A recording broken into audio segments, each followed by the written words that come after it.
আসসালামু আলাইকুম। প্রিয় দর্শক, আজ আমরা আলোচনা করব সমাজে নারী ও পুরুষের মধ্যে সমতার বিষয় সম্পর্কে, যা ইসলাম আমাদের শিক্ষা দিয়েছে। আমাদের সমাজে অনেক সময় নারীদের ছোট করে দেখা হয়, অথচ ইসলাম নারী ও পুরুষকে একটি ভারসাম্যপূর্ণ ও সমান অবস্থানে স্থাপন করেছে। আজকের ভিডিওটি খুব গুরুত্বপূর্ণ, তাই শেষ পর্যন্ত ভিডিওটির সঙ্গেই থাকবেন।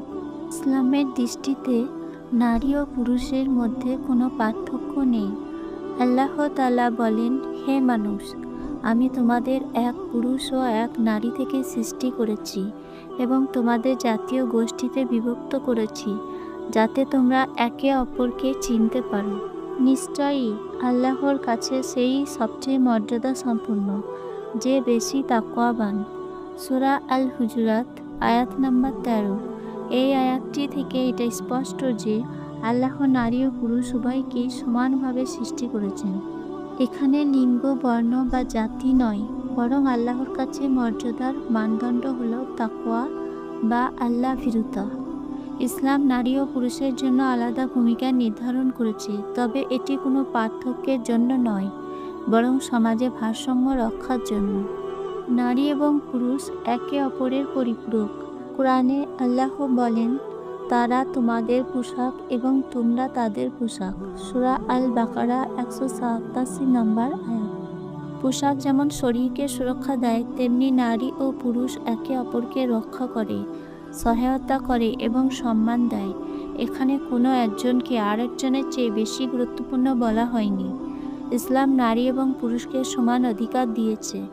রাসূল সাল্লাল্লাহু আলাইহি সাল্লাম বলেছেন, জ্ঞান অর্জন করা প্রত্যেক মুসলিম নরনারীর জন্য ফরজ। ইবনে মাজাহ। পুরুষের উপর পরিবারের ভরণ পোষণের দায়িত্ব রয়েছে, কিন্তু এর অর্থ এই নয় যে পুরুষ নারী থেকে উচ্চতর, বরং এটি একটি ভারসাম্যপূর্ণ দায়িত্ব। ইসলাম নারীদের সম্পত্তি, আয় এবং নিজস্ব সম্পদ রাখার অধিকার দিয়েছে।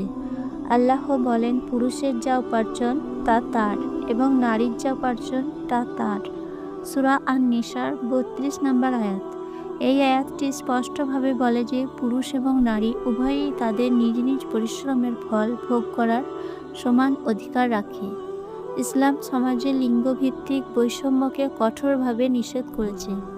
রাসূল সাল্লাল্লাহু আলাইহি ওয়াসাল্লাম নারীদের সম্মান দিতে উৎসাহিত করেছেন। তিনি বলেছেন, তোমাদের মধ্যে সেই ব্যক্তি উত্তম যে তার স্ত্রীর সঙ্গে উত্তম আচরণ করে। তিরমিজি শরীফ। এছাড়া কন্যা সন্তানকে অবহেলা করার কঠোর নিন্দা করা হয়েছে। জাহিলিয়াতের যুগে নারীদের প্রতি যে অবিচার করা হতো, ইসলাম তা পুরোপুরি দূর করেছে। ইসলামের শিক্ষা অনুযায়ী একে অপরের প্রতি সম্মান প্রদর্শন এবং পারস্পরিক দায়িত্ব পালন করাই একটি উন্নত সমাজের ভিত্তি।